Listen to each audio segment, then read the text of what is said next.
¿Qué tal? Buenos días, es un gusto saludarlos. Bienvenidos a este cuarto webinar sobre la reforma fiscal de Estados Unidos, Washington DC Update Series. Como recordarán, este es el cuarto webinar en la serie de reforma fiscal de Estados Unidos. El primero platicamos acerca del proceso legislativo en Estados Unidos en materia fiscal. El segundo vimos la propuesta de reforma en en la Cámara de Representantes. El tercero, que fue el último que hicimos, fueron los cambios en el Senado y el día de hoy vamos a platicar ya de la versión final que se aprobó por el Congreso de los Estados Unidos y firmado por el presidente Trump. Algunos de los temas que son consistentes con lo que ya discutimos en el último webinar no lo vamos a tocar con tanto detalle, pero van a recibir en el correo de seguimiento el link en caso que les interese verlo con más detenimiento. El día de hoy estamos, como en ocasiones anteriores, Jorge Oven Cuadros, que algunos de ustedes ya conocen. Jorge, nomás para recordarles, él trabajó varios años en la oficina del IRS Chief Counsel, que son los abogados internos del IRS, tanto en materia de consultoría interna como en preparación de reglamentos. Y en los últimos años estuvo asignado al Congreso de los Estados Unidos en materia de legislación fiscal. Entonces, lo que vamos a platicar del día de hoy y el proceso legislativo es su fuerte y tiene mucha experiencia. Su servidor, Pedro Corona, líder de la práctica fiscal internacional de Procopio, basado en Washington, D.C. también, pues estaremos platicando el día de hoy. Lo que tenemos pensado en la agenda, bueno, antes de entrar a la agenda, recordarles sobre el evento del Procopio International Tax Institute, este evento que ya estaremos celebrando la 20ª edición, son 20 años que el despacho Procopio se lleva a cabo este evento, este año como en los últimos, en colaboración con el programa de la maestría de impuestos de Law Center de Georgetown University en Washington, D.C., y con el apoyo del International Fiscal Association de Estados Unidos. Entonces, estamos preparando un programa especial para celebrar esta 20ª edición. Aquí en la pantalla tienen la página de internet para los que quieran ver más información y esperamos ya liberar la agenda en el próximo par de semanas. Para el día de hoy, hablando de agenda, tenemos contemplado ver un poco cuál fue el estatus del proceso legislativo al final del día. Lo veremos de manera muy rápida porque lo vimos con más detalle en el primer webinar. Eh, Hablaremos brevemente de los cambios principales en materia de personas físicas, de empresas medianas y contribuyentes internacionales, y nos enfocaremos un poco más en los cambios más importantes que vemos para clientes y que pueden afectar también a inversionistas o empresas de Latinoamérica, ¿no? Sobre todo en materia internacional, y al final platicaremos un poco de qué podemos esperar sobre algunos ajustes técnicos que ya se están contemplando que pueden requerirse en la reforma y pues, unos reglamentos que van a ser muy importantes. Bueno, con eso, Jorge, te cedo la palabra. Muchas gracias otra vez por acompañarnos. Muchísimas gracias, Pedro, y muy buenos días a todos. Gracias por acompañarnos. Como Pedro muy bien indicó, vamos a comenzar esta sesión revisitando un poco de lo que ha pasado en los últimos meses y dónde estamos hoy. Como habíamos anticipado, a principios de este año, la Cámara de Representantes de Estados Unidos propuso una legislación bastante amplia de reforma fiscal. Esa fue presentada el 12 de mayo y finalmente fue aprobada en su versión inicial el 22 de mayo, donde luego pasó al Senado de los Estados Unidos. Después de varias sesiones y discusiones en donde se eliminaron muchísimas de las disposiciones, que como muy bien le habíamos anticipado, la legislación tenía que cumplir con ciertos requisitos para pasar como un Reconciliation Bill, que tenía que ser medidas específicamente que tuviesen un impacto fiscal, ya sea cortando gastos o imponiendo impuestos nuevos, y muchísimas disposiciones que eran más de política pública, de política de la administración actual, fueron eliminadas. Y en ese respecto tocaremos base en una en particular que causó mucho ruido en el ambiente internacional. Pero la reforma fiscal fue aprobada por el Senado el 1 de julio, justo el día que estábamos en nuestra última sesión, y pasó momentos después de nuestra sesión. Fue muy dramático, ya que como lo hemos anticipado, en el Senado hay 100 senadores y se requería una mayoría. Y en el caso de un empate, el vicepresidente J.D. Vance es el quien tiene el voto para decidir qué pasa. Y justo cuando estábamos en nuestra última presentación, salió la noticia de que el vicepresidente estaba de camino al Capitolio y justo cuando terminamos, él ejerció el voto decisivo para que la legislación pasara en el Senado a razón de 51 votos a favor y 50 en contra. Eh, Muy pronto luego de eso, el 3 de julio, la Cámara de Representantes aprobó sin cambios significativos la versión del Senado y el presidente Trump, como había anticipado, la firmó el 4 de julio, el Día de la Independencia de Estados Unidos. Como muy bien le habíamos dicho durante los pasados meses,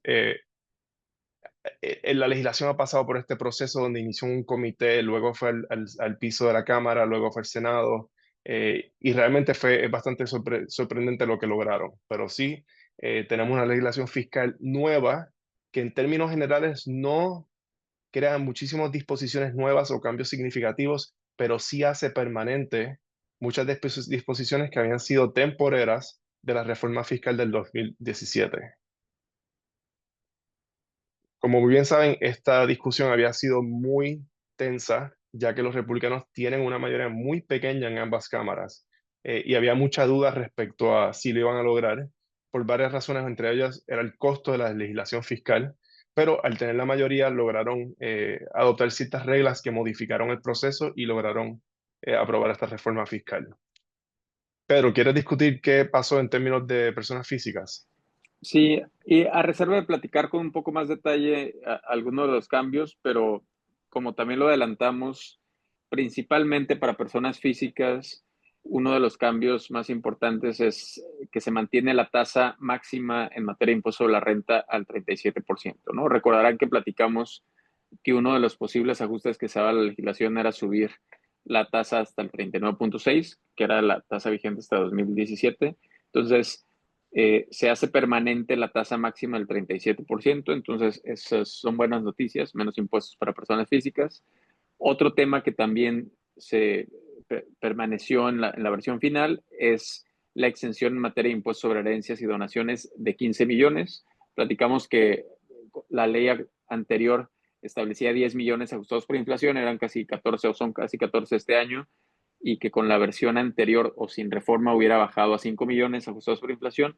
Ahora lo que hace la reforma es, lo hace a 15 millones, que es más o menos lo que hubiera sido ya ajustado por inflación a partir del 2026, y se ajusta por inflación a partir de 2027, ¿no? Entonces, esas son buenas noticias también. Un tema que también platicamos que era de los más álgidos políticamente es el límite de la deducción de impuestos estatales, que se conoce como SALT, State and Local Taxes, que hasta, bueno, anteriormente era hasta $10,000 y se aprobó un límite de deducción de $40,000 con ciertos ajustes que vamos a platicar más adelante, sobre todo que se empieza a reducir ese límite conforme vayan teniendo más ingresos, ¿no? Otro tema también importante es la exención de propinas y tiempo extra, que también se aprobó, pero con ciertos ajustes también limitados a ciertos ingresos que tenga el contribuyente. Y otra cosa que permaneció fue también los incentivos fiscales para la adquisición de automóviles que sean ensamblados en los Estados Unidos, ¿no? Son los principales cambios que vemos para personas físicas. En términos de las disposiciones que aplican a los negocios, tres disposiciones que sí fueron aprobadas, que inicialmente habían sido propuestas en la legislación de la Cámara de Representantes de manera temporera, que fueron aprobadas con modificaciones. Una es la sección 199A, que permite una deducción inmediata de ciertas adquisiciones, y discutiremos eso en más detalle. Depreciación acelerada para ciertas adquisiciones que típicamente el contribuyente tendría que capitalizar y depreciar o amortizar sobre un periodo de tiempo. Y cambios a la deducción de Research and Development, Research and Experimental Costs. ¿Pero quieres cubrir el tema Sí, internacional? en materia internacional, uno de los puntos que comentamos con mayor detenimiento en ocasiones anteriores es el impuesto a las remesas, ¿no? Recordarán que lo vimos prácticamente en los tres seminarios anteriores, que cómo fue variando, ahorita lo vamos a platicar, pero básicamente quedó la versión que comentamos la última vez que se había propuesto en el Senado, ¿no? Que es básicamente solo aplica a las remesas que se inicien en efectivo o que no sean a través de otro medio que se pueda rastrear, lo vamos a platicar más adelante, Otro punto que también es relevante es que no se incluyó la sección 899, que era lo que se conocía como el revenge tax o el impuesto de venganza en contra de impuestos que se consideraban discriminatorios o extraterritoriales por otros países. Eso tampoco está incluido. Eh, Recordarán que platicamos que aún así permanece la sección 891 del Código Fiscal de Estados Unidos, que le da cierta flexibilidad o discrecionalidad al presidente de Estados Unidos para aún así incrementar la tasa a ciertos países y que probablemente se le da más herramientas que lo que se proponía en la sección 899, que era más dirigida al Congreso y con ciertas métricas, ¿no? Y unos puntos importantes que va a mencionar Jorge son los siguientes de Guilty, FODI y BIT. Sí, o sea, y los temas que Pedro ha señalado en esta lámina son temas que hubiesen sido nuevos. O sea, la remesa es algo que posiblemente una de las pocas cosas que son nuevas de esta legislación. La sección 899 no se aprobó, pero hubiese sido nueva. Las tres siguientes disposiciones existen en el código actualmente, existen desde el 2017 y sí han sido extendidas de cierta manera. En el término de guilty, la propuesta de la Cámara de Representantes hubiese mantenido una tasa efectiva 10.5. Ese no fue el resultado final. En términos de FDII, que es la deducción que permite a compañías americanas un beneficio sobre exportaciones de productos y servicios en el extranjero, fue aprobado un cambio, pero no fue el que fue propuesto inicialmente. Y un tema que sí habíamos discutido, me parece que hace dos webinars, era el impuesto de BIT. El impuesto de BIT típicamente no sería relevante para esta audiencia, ya que tiene un límite mínimo de que el contribuyente tiene que tener un promedio de sobre 500 millones de gross receipts durante un periodo de 3 años, que básicamente son compañías multinacionales gigantescas, posiblemente publicly traded en mercados grandes. De la manera que estaba redactada la sección 899, esa disposición hubiese modificado y posiblemente eliminado ese threshold, haciéndolo aplicable el BIT a compañías pequeñas, como las que típicamente trabajamos en Procopio, que estuviesen situadas en una jurisdicción que Estados Unidos considerara que estaba imponiendo un impuesto discriminatorio o abusivo en contra de los Estados Unidos. Eso, ciertos cambios fueron aprobados en esa sección, pero no son relevantes para este grupo. Y en efecto lo que hace es que sube la tasa del BIT de 10% a 12.5%.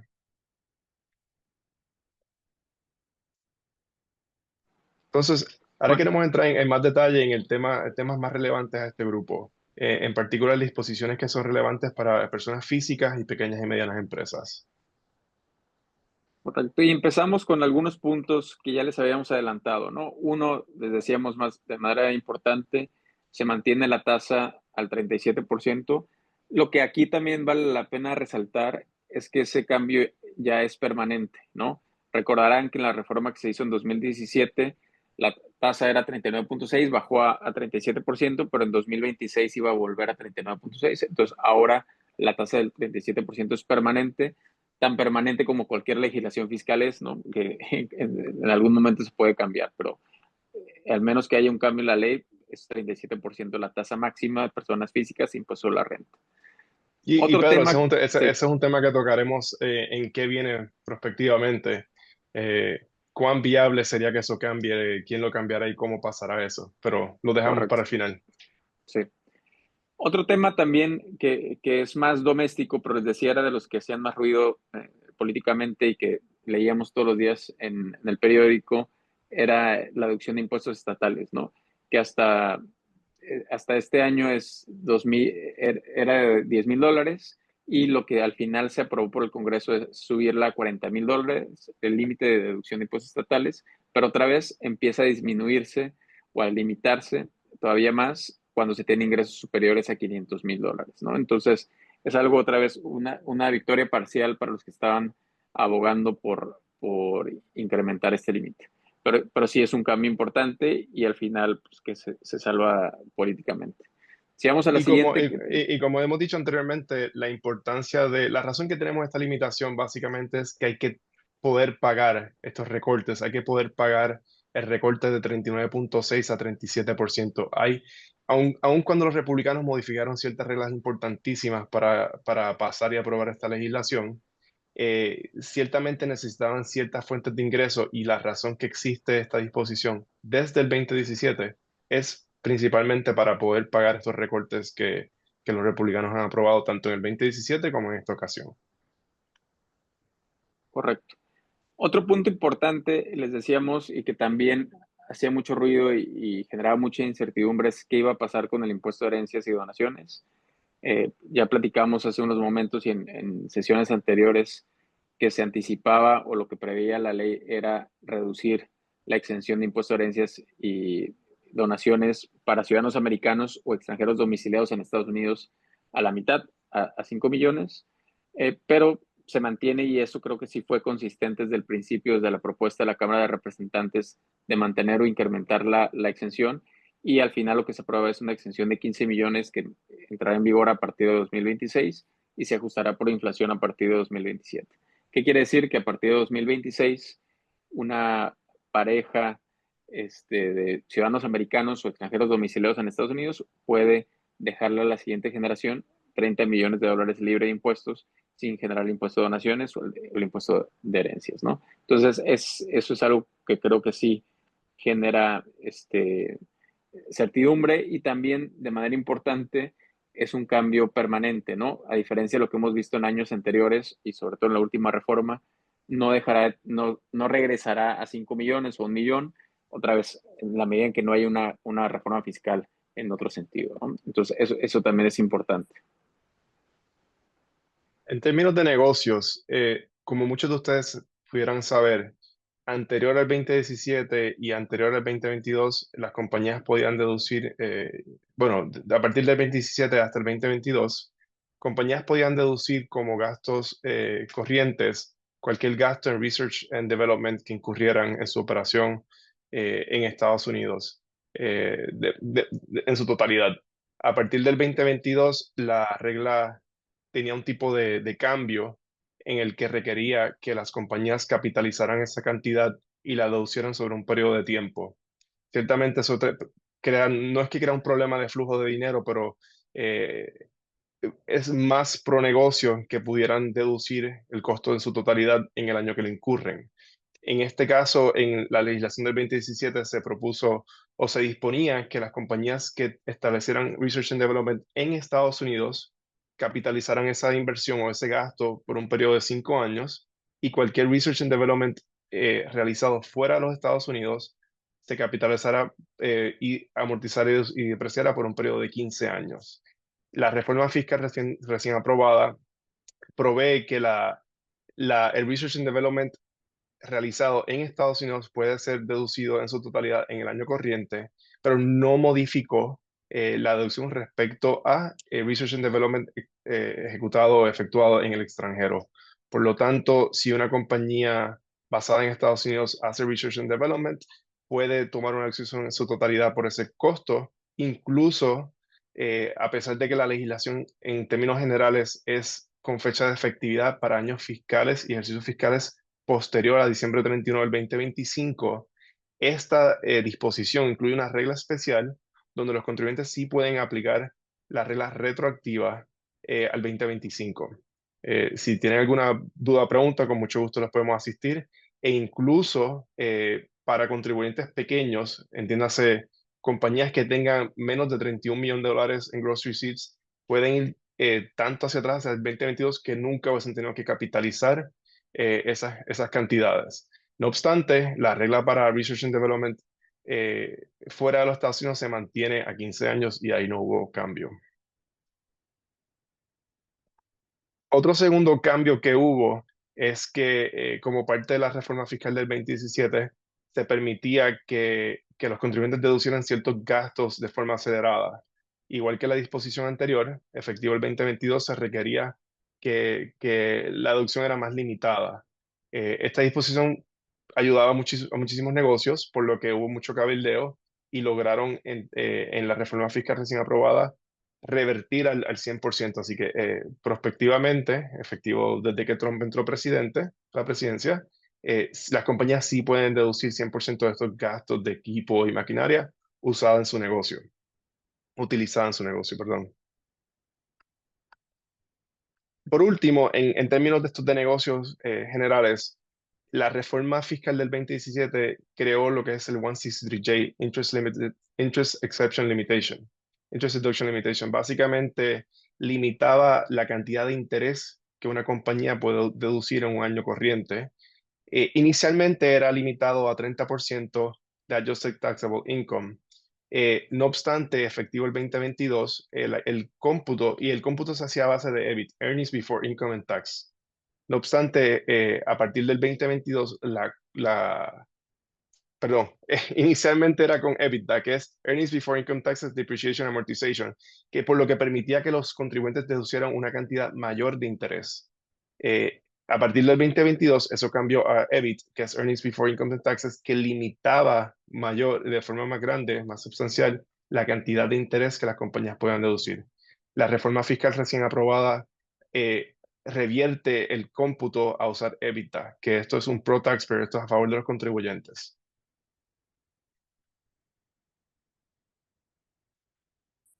Otro cambio que posiblemente pudiera ayudar a nuestros compañeros en esta llamada es una expansión a la sección 179.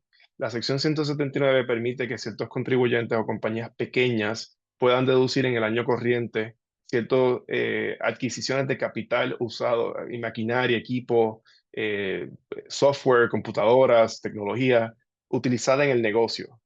Eh, por un periodo de tiempo, el límite estaba, la deducción máxima era de $1 millón y se reducía si el equipo y la maquinaria tenía un valor un valor mayor a $2.5 millones, ajustado por inflación, que para el 2025 era 1.25 millones, no, 1.250.000 dólares. Pero para el beneficio de compañías pequeñas y medianas, la reforma fiscal recién aprobada aumentó esos límites, por lo que ahora una compañía pequeña o mediana pudiera deducir inmediatamente en el año corriente hasta $2.5 millones y el límite en donde entra en efecto la reducción es de $4 millones. Por lo tanto, si uno de ustedes adquiere maquinaria, equipo, vehículos de trabajo, hasta $2.5 millones, pueden tomar una reducción en ese año por el gasto incurrido. Solamente si tienen más de $4 millones, entonces se reduce ese dinero, esa deducción. Entonces, ¿cuáles son los puntos más importantes de la reforma? Sí, y en materia internacional, otra vez para reiterar, lo vimos en la sesión anterior, pero para los que no recuerdan, no estuvieron, el impuesto a las remesas se acotó de manera sustancial. Ya no aplica a cualquier transferencia. Recordarán que estaba el tema de si cualquier transferencia electrónica o bancaria podía ser sujeta o estar grabada con el impuesto a las remesas. Queda claro que ahora solamente es una transferencia que se inicie mediante efectivo o los equivalentes efectivo, ¿no? Como un cheque de caja, un money order, etcétera. Y el impuesto que aplica será del 1%. Entonces, se reduce de manera importante la tasa del impuesto al 1%. Recordarán que habíamos empezado con el 5%, 3%, que al final quedó en 1%, y solamente aplica las transferencias que se inicien desde Estados Unidos en efectivo o en equivalentes de efectivo. Entonces, aquí otra vez creo que acota mucho la aplicación y despeja las dudas que teníamos inicialmente si podía aplicar a cualquier tipo de transferencia a clientes con cuentas bancarias en Estados Unidos que hacían transferencias de negocios a México, ¿no? Entonces, por el beneficio del tiempo, otra vez, si tiene interés de verlo, en la sesión anterior lo platicamos con más detalle, pero lo que vale la pena resaltar es que se acotó la aplicación del impuesto a las remesas. Otro punto importante, si vamos al siguiente, es este que va a comentar Jorge, es muy relevante, los cambios de GILTI en FODI y en Foreign Tax Rate. Aquí nomás para poner como contexto, y es una de las preguntas que había, es la tasa corporativa se mantiene al 21%. Recordarán que también alguna de las iniciativas o comentarios del presidente Trump era bajar al 15%. Eso ya nunca se presentó ni siquiera como iniciativa. Entonces la tasa corporativa se mantiene al 21%. Pero donde sí hay ciertas tasas especiales son estas que les va a comentar Jorge. Sí, y como muy bien pudieran saber, cuando personas americanas tienen una compañía foránea, una corporación foránea que pudiera ser un CFC, pudieran estar sujetos al GILTI. El primer cambio que hay es que bajo la legislación que había hasta este momento, el GILTI está sujeto a una tasa efectiva de 10.5 y hubiese subido a 13.125 a partir de este año. La propuesta de la Cámara hubiese mantenido el 10.5, lo que fue finalmente aprobado fue que la tasa de GILTI va a ser 14%. Cabe señalar también que la reforma fiscal cambia el nombre de GILTI, así que a partir del siguiente año se va a llamar Net CFC Tested Income. Eh, Parece que se sentían culpables de que se llamara guilty. Hubo otros cambios también en cómo se determina la cantidad sujeta a guilty, que en el caso de guilty son no favorables para los contribuyentes, y es que básicamente eliminan unos ajustes que ayudaban al contribuyente dependiendo de la propiedad tangible que tenían en esa corporación sujeta a guilty. Entonces, hubo otros cambios sujetos de FIDI que Pedro va a discutir. Bueno, en términos de FIDI, que es bueno, Sí, y aquí básicamente es de manera importante al quitar el requisito del QBI, de los activos físicos tangibles, depreciables, cualquier exportación de servicios, bienes o intangibles de Estados Unidos al extranjero estaría grabado con esta tasa, ¿no? Entonces, creo que es un incentivo muy importante que no ha sido bien aprovechado en los últimos años. Recordemos, la tasa corporativa en Estados Unidos es de 21%, pero con este beneficio pues, puede verse reducido significativamente, ¿no? y para poner las cosas en perspectiva, el beneficio de FIDI es que cualquier compañía americana que exporte servicios y productos al extranjero pudiera estar sujeta a una tasa preferencial de 14% a partir del año siguiente. Este año es 13.125. Y de nuevo, el cambio en el cómputo en este caso es beneficioso para los contribuyentes. En términos de acreditación, hubo un cambio significativo que es posterior a esta reforma fiscal. Los contribuyentes solamente podían acreditar 80% de los impuestos pagados en el extranjero. Posterior al 2025, los contribuyentes pueden acreditar hasta 90% de esos impuestos pagados en el extranjero. Y estas reglas se aplican para distribuciones hechas a partir del 28 de junio de este año. Eso para evitar tax planning y otras cosas. Un punto importante que queremos señalar es que la reforma fiscal también elimina una regla que lleva muchísimo tiempo en el código, pero sí había sido utilizada de forma abusiva en el 2017 alrededor de la reforma fiscal en aquella ocasión. Y eso, el cambio aquí es que bajo las reglas del Código de Rentas Internas de Estados Unidos, una compañía que tiene un año calendario y tiene una subsidiaria en el extranjero, la subsidiaria en el extranjero puede hacer una elección para tener un año fiscal, un ejercicio fiscal que termine un mes anterior al de la compañía matriz. Prospectivamente, esa regla queda derogada y todas las compañías tienen que tener el mismo año fiscal que su matriz americana. Por último, hubo unos cambios muy beneficiosos para los contribuyentes respecto a la sección 1202. Esta disposición excluye, en el caso de que un accionista venda sus acciones en una compañía pequeña, pequeña definida como hasta el día de hoy 50 millones, pero prospectivamente 75 millones, hasta el monto de 15 millones de dólares. Originalmente la disposición permitía que los accionistas excluyeran 100% de la ganancia, hasta 10 millones, si hubiesen retenido o tenido las acciones por un periodo de 5 años. La reforma fiscal recién aprobada extiende este beneficio y provee ciertos escalones adicionales, para decirlo así, de que el contribuyente, el accionista puede excluir 50% de su ganancia, hasta 15 millones, si tiene las acciones por un periodo de tenencia de 3 años, hasta 75% si la tiene por 4 años y mantiene el 100% si tiene las acciones por un periodo de 5 años o más. Importante cabe señalar que el periodo de tenencia comienza en el momento que se adquieren las acciones y las acciones tienen que ser adquiridas directamente de la corporación. No puede ser que yo le compro a Pedro sus acciones en una compañía y pretendo usar este beneficio. No, no aplica así. Entonces, pero, ¿qué debemos de esperar en el futuro? Sí, bueno, y aquí nomás un par de puntos, Jorge, que como veíamos, ya el Congreso se sacó o quitó de la mesa el tema de reforma fiscal.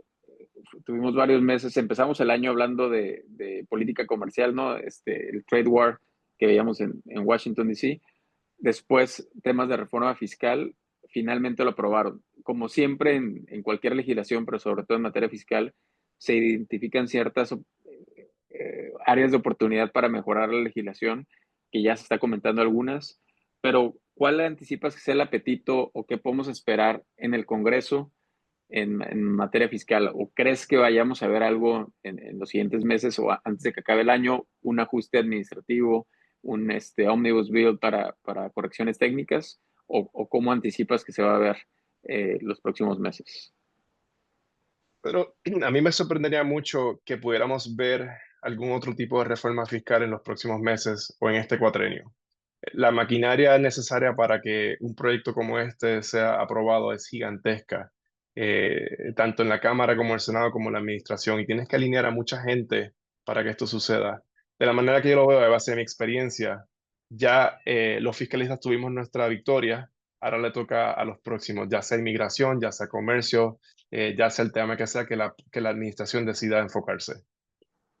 De acuerdo, coincido. Creo que ya legislación fiscal ya no veremos en los siguientes meses. Pero, y aquí última pregunta ya para cerrar la sesión del día de hoy, Jorge, es, no veremos legislación fiscal en el Congreso, pero ¿qué podemos esperar en materia reglamentaria? Tú trabajaste en la IRS, viste lo que implica el trabajo en coordinación de la IRS y el Tesoro en emitir reglamentos. Para ponerlo en contexto para los colegas de Latinoamérica, con el presidente Trump desde su presidencia anterior, pero con esta, está reduciendo los reglamentos en general, pero sobre todo en materia fiscal, no está pidiendo, ahorita nos platicarás qué es lo que está pidiendo, recortar los reglamentos, pero algunas de estas disposiciones recién aprobadas requieren reglamentos para la implementación o para aclarar el alcance de las disposiciones. Entonces, uno, ¿cuáles crees que sean las áreas de prioridad que se puedan derivar de esta reforma? Y dos, si estos nuevos reglamentos entrarían en las disposiciones que están pidiendo para limitar el número de disposiciones reglamentarias que existen.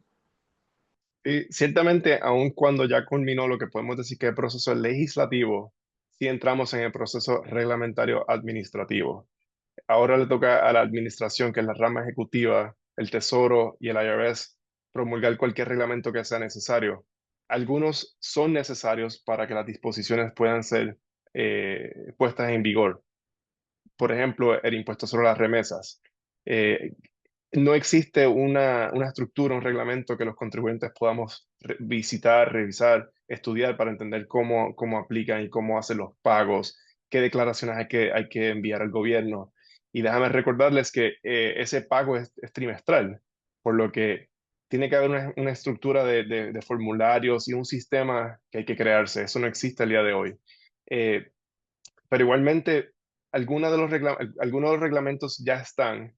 La pregunta es si van a poder enmendarlos. Tenemos una realidad que es que el IRS ha sido diluido en un tanto entre 20 y 30%. Muchísimas de las personas que habían trabajado en reglamentos anteriores, que es un área muy específica, muy técnica, ya no están. El IRS no está contratando, por lo tanto, ¿cuándo, cómo lo harán? En adición a eso está la orden ejecutiva que dice que cada agencia que quiera promulgar un reglamento tiene que derogar 10 reglamentos. Y distinto a otras agencias como sería la Agencia del Ambiente, Environmental Protection Agency, que emiten reglamentos para proteger el ambiente que la gente no quiere. Muchísimos de los reglamentos de la IRS son beneficiosos para nosotros. Nos dan la certeza que queremos al momento de entrar a una transacción. Nos dan certeza al momento de preparar nuestra declaración. Y sí, entiendo que la orden ejecutiva no excluye reglamentos producto de una legislación nueva. Por lo tanto, quedarán en las personas que quedan en la oficina de la IRS revisitar lo que hay y ver qué si algo pueden derogar para emitir estos reglamentos nuevos. Y no le elimina la posibilidad de que podamos involucrarnos en el proceso. De la manera que esto funcione, habrán reglamentos propuestos de los que podemos comentar. Y si alguno de nuestros compañeros aquí en la llamada tiene algún tema que no le funciona o que tiene alguna sugerencia, eso es algo que sí podemos hacer y podemos participar en ese proceso. Ok, gracias Jorge. Creo que ya hemos llegado al límite del tiempo para la sesión de hoy. Les agradecemos mucho otra vez su tiempo y por acompañarnos. En Procopio seguimos monitoreando ya no solo el proceso legislativo, como decía Jorge, ahora el proceso reglamentario para ver cómo se va desarrollando y cómo se van a implementar estas disposiciones que aprobó el Congreso, y también ver cómo va a afectar tanto a clientes o a inversionistas en particular, ¿no? En las próximas semanas realizaremos otra sesión, ya a lo mejor con unos casos más prácticos de ver de la reforma. La idea del día de hoy era darles una noción de qué es lo que había pasado al final en el Congreso, pero más adelante ya lo veremos con casos prácticos. Además de eso, les reitero que esperamos verlos en San Diego a finales de octubre para la 20ª edición del Procopio International Tax Institute, en conjunto con la Universidad de Georgetown y la International Fiscal Association. Nuevamente, muchas gracias. Gracias, Jorge, y que tengan buen día. Hasta luego. Buen día.